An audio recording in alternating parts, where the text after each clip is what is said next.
सावधान, कभी किसी को शिष्य ना बनाए जब तक भगवत प्राप्ति ना हो जाए। ये अपनी डायरी में, अपने दिमाग में लिख लेना चाहिए। बहुत हाथ जोड़े पैर छुए तो नाम जपो, चलो दूरी बना के रहो, आंख मत दो, किसी को संग मत दो, किसी काम के नहीं हो। अगर तुम बैरागी हो, तुम ब्रह्मचारी हो, तुम जितेंद्री हो, तुम भगवत मार्ग में चल रहे हो, तुम्हारी वस्तु नहीं है, वो तुम्हारे सामने झुक के दे दिए। यहाँ के दाता ऐसे हैं, वो झुक के दे देते हैं, पता नहीं चलता, पैर छू के देते हैं। तुम्हें क्या पता, पैर छू के देते हैं। भाई जी महाराज चरण छू रहे हैं, राधा बाबा को चरण छूते छूते दे दिया। जो बाबा बाद में समझ पाए, आजीवन उनके यही है, समझ पा गए ना, तो तन मन प्राण न्यौछावर कर दिया भाई जी के ऊपर। आजीवन जहां भाई जी वहीं, अगर चिता लगी तो वहीं टीन छवा लिया बलिहार। ये समझ मेरे लिए इतना विपरीत संसार का के आप हाथ जोड़ोगे, झुकोगे, वो आपको रौंदेगा और आपकी आज्ञा का पालन नहीं करेगा। वो आपकी शेर दृष्टि बनी रहे, वो पक्का परमार्थी बन जाएगा, पक्का निकल जाएगा। और अगर ये कि यार कहीं घबरा न जाए, आजा, हाथ मिला और दुलार करके लात मारेगा तुम्हारी आज्ञा पर, लिख लो। वो तुम्हारी बात पर लात मार देगा। इससे शरीर पे लात मारना सहज होता है, आज्ञा पर लात मारना सबसे बड़ी बात होती है। एक गुरुजी का शरीर दर्द कर रहा था, शिष्य शरीर सेवी था। कहा बेटा आज बहुत शरीर में दर्द हो रहा है, हाथ से कुछ असर नहीं हो रहा, चढ़ जाओ शरीर पर, दबा दो। हे गुरुजी नरक जाना है, मैं नरक भेजने की बात कहते हो, हम पैर से आपके शरीर में। अरे बोले बेटा आप जवान में लात मार दिया, पैर में, ये शरीर में क्या, जवान में लात मार दिया। अरे गुरु का शरीर है, चाहे पैर से दबाओ, चाहे आप कह दो यहां खड़े हो जाओ, अभी खड़े हो जाएंगे, क्योंकि मेरा शरीर थोड़ी है, तो आपका है। आप आज्ञा करें, आपको जैसे सुख मिले। मैं नहीं, संसार का विपरीत स्वरूप है। इसलिए उपासक बहुत सावधान। प्रायः बड़े बड़े महापुरुषों को यहां से रो के जाना होता है। क्यों? ये संसार की कटुता है। गड़ासा खा के जाना होता है, डंडे खा के जाना होता है, पर भगवान के भी पार्षद हारने वाले नहीं। तुम पीटोगे वो तुम्हें परम पद प्रदान करेंगे। इसीलिए सदैव उनका यश गाया जाता है, पर हृदय सदैव इस बात का पश्चाताप होता है कि इस जीव को अपनी सदगति के विषय, वो बिच्छू है, बिच्छू, वो डंक मारेगा, डंक मारेगा, उसे निकालना है। बड़ा विचित्र है।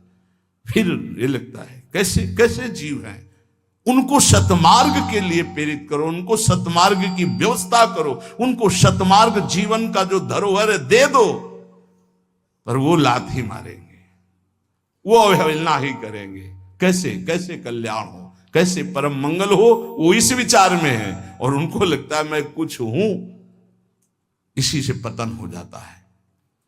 तो जब तक भगवत प्राप्ति नहीं, तब तक झेल नहीं सकते संसार के भाव को। ये हम आंतरिक भाव कहते हैं, हमसे बाहरी व्यवहार तो किसी से है ही नहीं। इसलिए सावधान, सब साधुकों से गृहस्थ विरक्त। आपको अवसर मिला है नहीं, बाद में आप पछताओगे। अभी दुलार मिल रहा है, निकल चलो माया से। और अगर इस दुलार की अवहेलना की तो तिनकर काल रूप में भ्राता, कुष्मादपि कोमलानी, वज्रादपि कठोराणी। ये शब्द याद रखना। अगर आज्ञा का पालन करते हो तो कुसुम से भी कोमल है हमारी सरकार, और यदि उल्लंघन करोगे तो उनके प्रीतम तिनकर काल रूप में भ्राता, तो वज्रादपि कठोराणी। फिर कह रहे हैं करुणानिधि हैं, पर की बात कहा वो सुनत नहीं।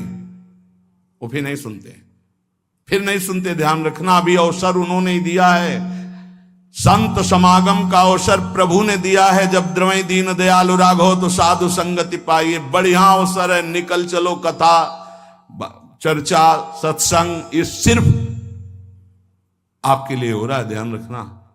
आज अवसर है, निकल चलो, हमारी बात मान लो, प्रार्थना मान लो। गुरु परोसता है सच्चिदानंद नाम, सच्चिदानंद रूप, सच्चिदानंद लीला, सच्चिदानंद धाम। क्या पसंद करोगे? इसी भांड को पसंद करोगे। ये मलमूत्र बनाने की फैक्ट्री है, चाहे जितना बढ़िया जूस डालो, चाहे जितनी बढ़िया सामग्री डालो, 6 घंटे में दुर्गंध युक्त। इससे प्यार, उसी दुर्गंध द्वार से निकले हैं, उसी मलमूत्र के भांड में पले हैं और फिर उसी में पैदा होने के लिए आचरण कर रहे हैं, फिर उसी गर्भ में जाएं, फिर उसी मलमूत्र के बीच में रहें। कैसी विवेक बुद्धि है।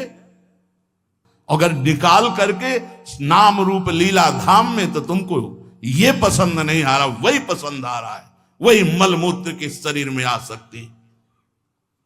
शास्त्र के वचन भगवान की आज्ञा है और उस आज्ञा पे चलोगे तो तुम्हें अनुभव होगा कि भगवान तुम्हारे अनुकूल है। वो कभी प्रतिकूल हो ही नहीं सकते, मंगल भवन है। लेकिन विपरीत आचरण करने के कारण तुम्हारी विपरीत बुद्धि अनुभव कराती कि भगवान प्रतिकूल है, गुरु भगवान प्रतिकूल हैं। ऐसा नहीं होता। इसलिए बहुत संभल करके, बहुत थोड़ा जीवन है और उसको अगर संभाल के निकाल ले गए तो भगवान की प्राप्ति सहज में हो गई। वो मार्ग मिला है जो बड़े बड़े योगियों के लिए भी दुर्लभ है। ये वृंदावन रस, इसमें विशेष साधना नहीं, इसमें केवल अनन्यता है। राधा राधा राधा मेरी लाडली, पार हो जाओगे। हम यहां बड़ों का अनुकरण नहीं करते, हम अपनी बुद्धि को बड़ों के उपदेश से नहीं तोलते, हम दूसरे से सलाह लेते हैं, दूसरे के आचरण देखते हैं, दूसरे की बुद्धि से चलते हैं। बड़े कौन हैं? गीता जी, भागवत जी और महाभागवत, जो गीता भागवत को अपने जीवन में धारण किए, उनकी बात नहीं। हम देखते हैं उन नीच पुरुषों की बात जो नीचता के आचरण करते हुए भ्रष्ट होते हुए जा रहे हैं, उनकी बात देखते हैं, उनकी बात सुनते हैं, उन्हीं के आचरण करते हैं। ये बातें पकड़ लोगे कभी फंसोगे नहीं। हम कभी एकांत में नहीं समझाते, अगर डांटना है तो सभा में ही डांटते हैं। बात हमारी पकड़ लेना। अगर हमसे जुड़े हो, चाहे गृहस्थ हो चाहे विरक्त हो, तब तक किसी को घास मत डालना जब तक प्रिया प्रीतम ना दिखाई दे दे। हम यहां माइक से तुम्हें कह रहे हैं, जब तक गोरे सांवले गात का साक्षात्कार ना हो जाए, अगर ना हो जाए तो जीवन में किसी को शिष्य मत बनाना। नियम लिया था कि कभी नहीं बनाएंगे, पर गुरु आज्ञा करी ऐसी। गुरुदेव की आज्ञा के आगे चाहे सैकड़ों नरक मिले, उससे कोई फर्क नहीं पड़ता। गुरुदेव की आज्ञा में हमारा जीवन चाहे जिस कोटि का हो जाए, इसका कोई फर्क नहीं पड़ता। पर हम तुम्हें आज्ञा दे रहे हैं, जब तक सांवले सरकार और गोरे चरणारविंद का साक्षात्कार ना हो जाए, ममता ना हो जाए, कभी किसी को शिष्य ना बनाना। नहीं तो उनका उद्धार होगा कि नहीं पता नहीं, लेकिन तुम्हारा नहीं होगा। ऐसा फिसलन का ये मार्ग है। उपदेश देना, शिष्य बनाना, प्रचार करना, मतलब मिट्टी में मिल जाना। और भगवत साक्षात्कार है तो फिर